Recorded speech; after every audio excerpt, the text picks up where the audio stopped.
اپنی ولادت سے، اپنی بعثت سے پہلے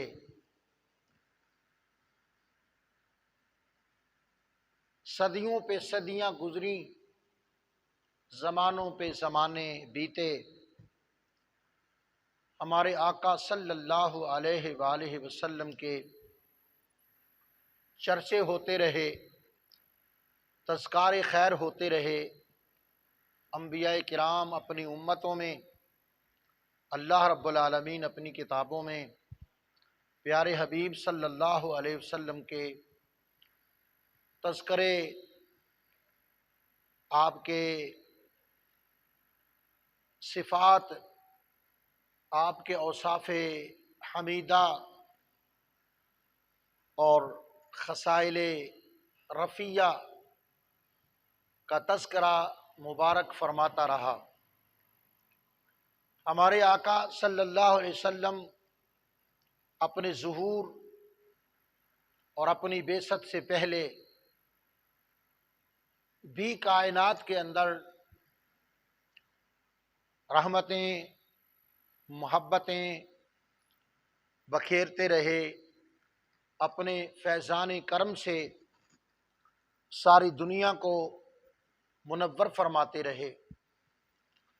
حضرت آدم علیہ السلام کا دور لے لیجئے، کلام حکیم نے اس کو خود بیان فرمایا کہ جب اللہ رب العالمین نے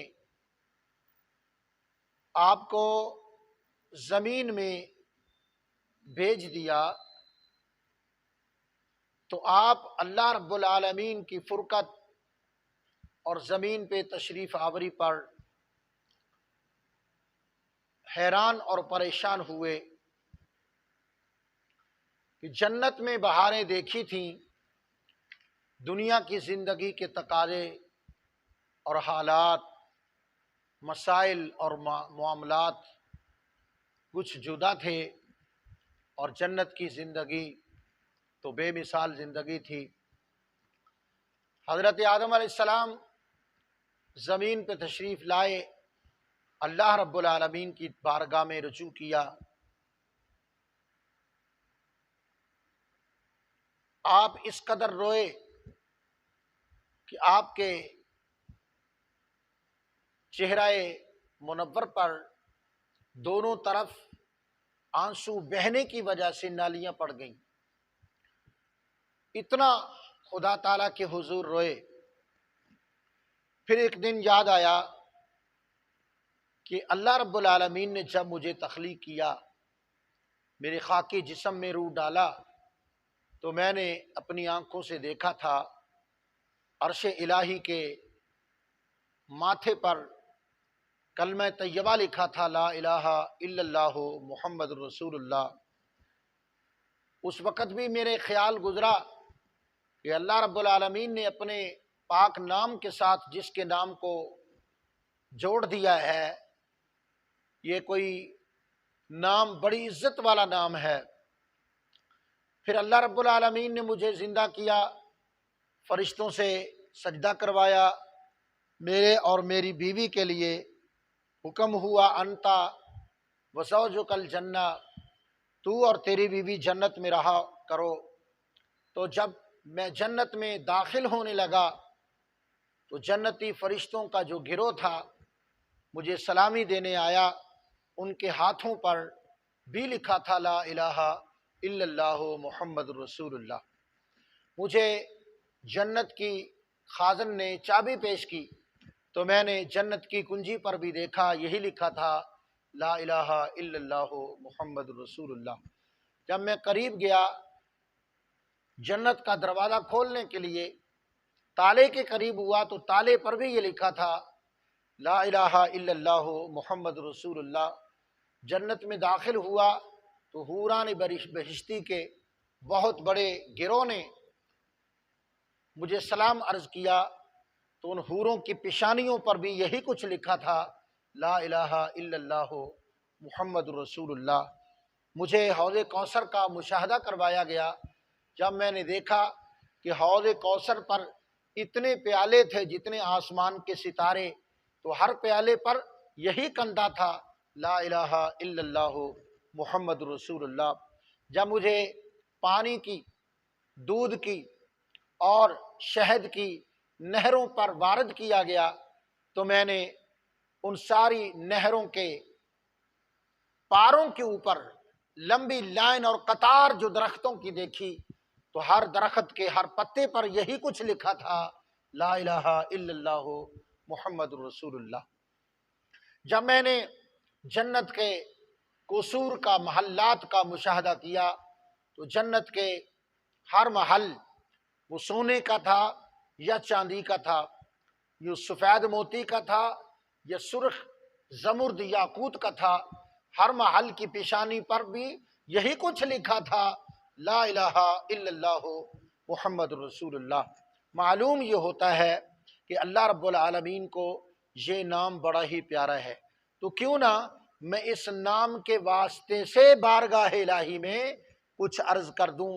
تو جب عرض کیا کہ اے اللہ، محمد مصطفیٰ صلی اللہ علیہ وسلم جن کو تو نے اپنا محبوب بنایا اور جنت کے ہر جگہ پر اپنے نام کے ساتھ ان کے نام کو ملایا، اکٹھا کیا، جمع کیا، کندہ کیا اور اپنے حبیب کے نام کو ساتھ ساتھ اپنے نام کے رکھا، مجھے اس ہستی کے واسطے سے میری توبہ قبول ہو جائے۔ تو فوراً اللہ رب العالمین جل جلالہ ارشاد فرماتا ہے کہ ہم نے فتلقى آدم من ربہ کلمات فتاب علیہ، کہ پھر کلمات ملے، یہی کلمات تھے، تو پھر عرض کیا ربنا ظلمنا انفسنا وان لم تغفر لنا وترحمنا لنکونن من الخاسرین۔ توبہ قبول ہو گئی۔ اللہ اکبر۔ حضرات جی وقار، ہم اپنے بھائی کا چہرہ سجاتے ہیں شادی کے موقع پر، ہار اور لڑیاں اور پھول اور گلدستے، ہم جو ہمیں میسر آتا ہے اپنے بساط کے مطابق، لیکن اللہ رب العالمین نے اپنے عرش کے چہرے کو سجایا تھا محمد کے نام سے صلی اللہ تعالی علیہ وآلہ وسلم۔ اب دور بدلا، حضرت سیدنا شیس علیہ السلام کا دور گزرا، وہ بھی حضرت رسول کریم علیہ السلام کی انتظار کرتے کرتے اس دنیا سے رخصت ہوئے، پھر ان کی اولاد، پھر ان کی اولادیں، اولادوں کی اولادیں، حتیٰ کہ دور آ گیا حضرت سیدنا نوح علیہ السلام کا۔ نوح علیہ الصلوۃ والتسلیم نے اللہ کے حکم سے اپنی قوم میں تبلیغ دین کا بیڑا اٹھایا اور اتنی زبردست تبلیغ فرمائی جو رہتی دنیا تک ایک مثالی تبلیغ ہے۔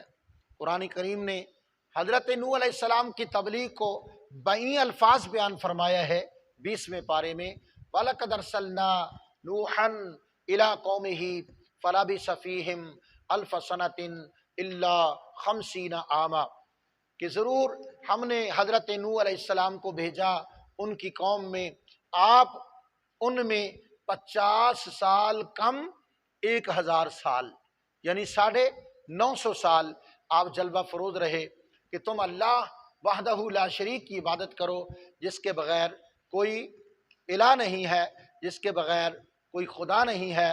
حضرت سیدنا نوح علیہ السلام نے اپنی قوم کو یہی کچھ سمجھایا، لیکن اس کا نتیجہ یہ نکلا کہ 950 سال کی طویل ترین دن رات کی محنت شاقہ اور تبلیغ بالغہ کا نتیجہ یہ نکلا کہ 83 آدمی مسلمان ہوئے۔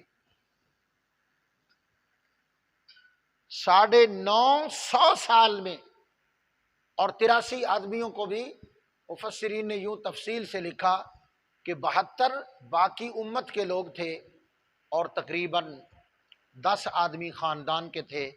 اس طرح 72 اور 83 تقریباً 82 آدمی مسلمان ہوئے۔